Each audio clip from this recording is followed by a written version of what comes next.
Cervical stitch ಅನ್ನು ಹಾಕಿದೀವಿ ಯೂನಿಕಾರ್ನಿಯಟ್ ಯೂಟ್ರಸ್ಗೆ. So ಯೂನಿಕಾರ್ನಿಯಟ್ uterus ಅಂದ್ರೆ ಯೂಟ್ರಸಿನ ಅರ್ಧ ಭಾಗ ಅಷ್ಟೇ ಡೆವಲಪ್ ಆಗಿರುತ್ತೆ, ಇನ್ನೂ ಅರ್ಧ ಭಾಗ ಡೆವಲಪ್ ಆಗಿರಲ್ಲ. ಈ ತರ ಮುಲ್ಲೇರನ್ ಅನಾಮಲೀಸ್ ಅಂತ ನಾವು ಏನ್ ಕರಿತೀವಿ, ಯೂನಿಕಾರ್ನಿಯಟ್ ಯೂಟ್ರಸ್ ಇರ್ಬೋದು, ಬೈಕಾರ್ನಿಯಟ್ ಯೂಟ್ರಸ್ ಇರ್ಬೋದು, ಯೂಟ್ರೈನ್ ಡಯಡೆಲ್ಫಿಸ್ ಇರ್ಬೋದು, ಸೆಪ್ಟೇಟ್ ಯೂಟ್ರಸ್ ಇರ್ಬೋದು.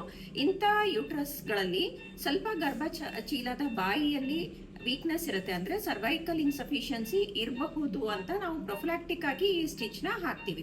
ಸೊ ಎಲ್ಲಾ ಕೇಸಸ್ಗೂ ಹಾಕ್ಬೇಕಂತ ಕೇಳಿದ್ರೆ ಎಲ್ಲಾ ಕೇಸಸ್ಗೂ ಹಾಕೋದ್ರಿಂದ ಟ್ರೈಮಿಸ್ಟರ್ ಅಥವಾ ಥರ್ಡ್ ಟ್ರೈಮಿಸ್ಟರ್ ನಲ್ಲಿ, ಅಂದ್ರೆ 5ನೇ ತಿಂಗಳು ಆದ್ಮೇಲೆ 8ನೇ ತಿಂಗಳು ಒಳಗಡೆ ಏನು ಓಪನ್ ಆಗೋ ಚಾನ್ಸಸ್ ಇರುತ್ತೆ, ಅದು ಸ್ವಲ್ಪ ಮಟ್ಟಿಗೆ ನಾವು ಇದನ್ನ ಕಡಿಮೆ ಮಾಡಬಹುದು ಅಂತ. ಸೊ ಸರ್ವೈಕಲ್ ಸ್ಟಿಚ್ ಅಂತ ಹೇಳಿದ್ರೆ ನಾವು ಈ ಮರ್ಸಿಲಿನ್ ಟೇಪ್ ನ ನಾವು ಯೂಸ್ ಮಾಡಿರ್ತೀವಿ. ಸೊ ಈ ತರ 2 ನೀಡಲ್ ಇರುತ್ತೆ.